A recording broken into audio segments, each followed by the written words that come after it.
Right, now, I want you to imagine that this clothes rack is a chromosome, one of the tiny bundles of DNA in our cells. Now, dotted along our chromosomes are genes. And each of these genes encodes a protein and is expressed to produce that protein in our cells. But not all of our genes are expressed at the same levels. So what controls this gene expression? Well, welcome to the world of epigenetics. Now, epigenetics relies on tiny biological marks that associate with our DNA and manipulate gene expression. Now, chief amongst these are what we refer to as methyl groups. Now, methyl groups can actually bind to the DNA in one of our genes and prevent that gene from expressing.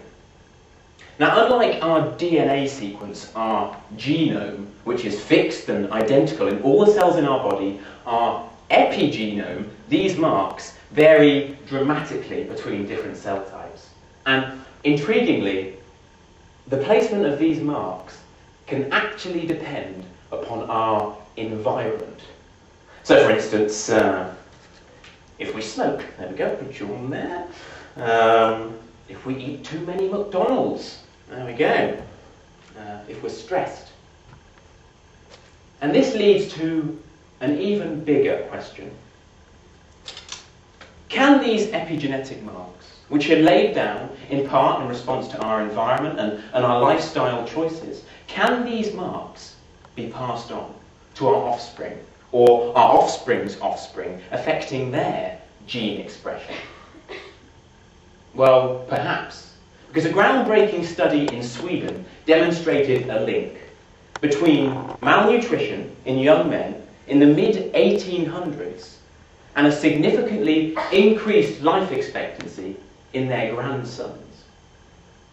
Now, could this link be due to epigenetic marks like these, which were laid down in a response to a lack of food, which were passed down or inherited across 2 generations to affect the gene expression in their grandsons?